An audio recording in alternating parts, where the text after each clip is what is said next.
Perkenalkan, aku Chelsea Amelia Putri, mahasiswa jurusan Ilmu Kesehatan Masyarakat Universitas Andalas dengan NIM 2511112015.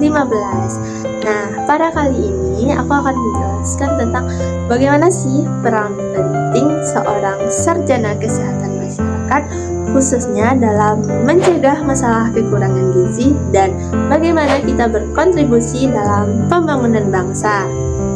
Nah, sebelum itu kita harus tahu dulu apa itu SKM. SKM atau Sarjana Kesehatan Masyarakat adalah tenaga kesehatan yang berfokus pada masalah preventif promotif, yaitu bagaimana cara kita mencegah agar seseorang atau suatu masyarakat itu tidak terkena suatu penyakit. Jika seorang dokter itu mengobati pasien, maka SKM akan menjaga atau mencegah bagaimana supaya suatu masyarakat itu enggak sampai sakit. Kita tahu bahwa kekurangan gizi masih menjadi masalah kesehatan masyarakat di Indonesia, mulai dari stunting, underweight, anemia pada remaja, dan juga ibu hamil. Nah, hal ini tidak hanya berdampak pada kesehatan, tetapi juga mempengaruhi kualitas pendidikan bangsa Indonesia, produktivitasnya, serta masa depan pembangunan negara. Karena itulah, peran seorang sarjana kesehatan masyarakat itu menjadi sangat penting. Sebagai calon SKM, kita harus belajar untuk melihat masalah kekurangan gizi itu tidak hanya dari sisi kesehatan, tetapi juga dilihat dari aspek lingkungannya, sosial budayanya, ekonominya, serta bagaimana kebijakan yang ada di daerah tertentu atau di daerah yang angka stuntingnya sangat tinggi. SKM tuh kerjanya banyak banget. Kadang kita seperti Avengers tapi versi kesehatan masyarakat. Beberapa peran SKM dalam mencegah masalah kekurangan gizi yaitu yang pertama, edukasi gizi pada masyarakat.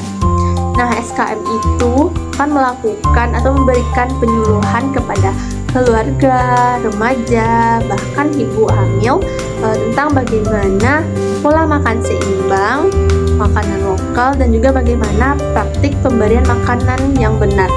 Walaupun kadang sering ditanya hal-hal yang aneh seperti, "Kak, sayurnya boleh diganti cilok aja nggak?"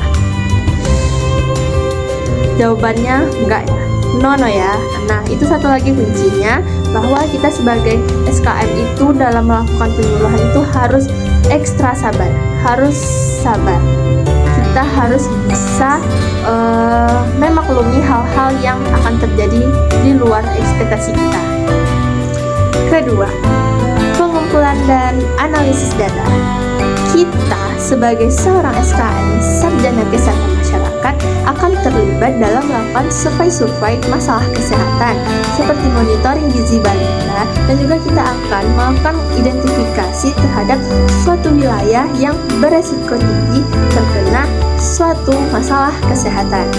Dan ya, kadang Excel adalah teman, sahabat, serta musuh sejati bagi seorang SKM. Yang ketiga, pendampingan program. Nah, seorang SKM itu memiliki peran penting juga dalam pendampingan program kesehatan seperti posyandu, PMT, dan juga intervensi berbasis sekolah dan juga desa. Yang keempat, sebagai advokasi dan promosi kesehatan.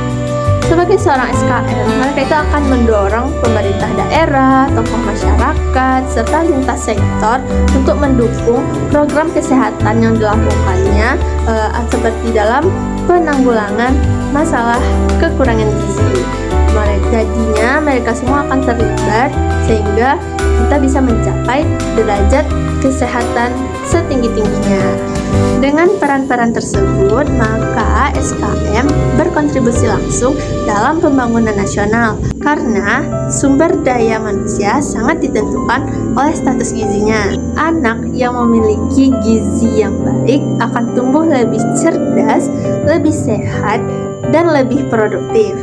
Dan remaja yang memiliki cukup gizi juga akan memiliki konsentrasi belajar yang lebih baik. Dan ibu hamil yang sehat akan melahirkan generasi yang kuat. Dengan kata lain, pencegahan kekurangan gizi adalah investasi jangka panjang. Dan SKM menjadi bagian penting dalam mewujudkannya. Nah, sebagai mahasiswa kesehatan masyarakat, kita tidak hanya belajar soal teori, tetapi kita juga mempersiapkan diri untuk menjadi bagian perubahan. Kita harus belajar tentang bagaimana memahami suatu masyarakat, mengidentifikasi masalah yang ada, serta mencari solusinya, dan kita juga harus memastikan bahwa program-program kesehatan yang telah dirancang itu benar-benar dirasakan atau berdampak pada masyarakat yang membutuhkan. Nah, mungkin itulah kontribusi SKM Sarjana Kesehatan Masyarakat dalam mencegah masalah kekurangan gizi dan membangun masa depan Indonesia. Mungkin sekian video kali ini. Tunggu video-video selanjutnya dan terima kasih telah menonton. Bye-bye.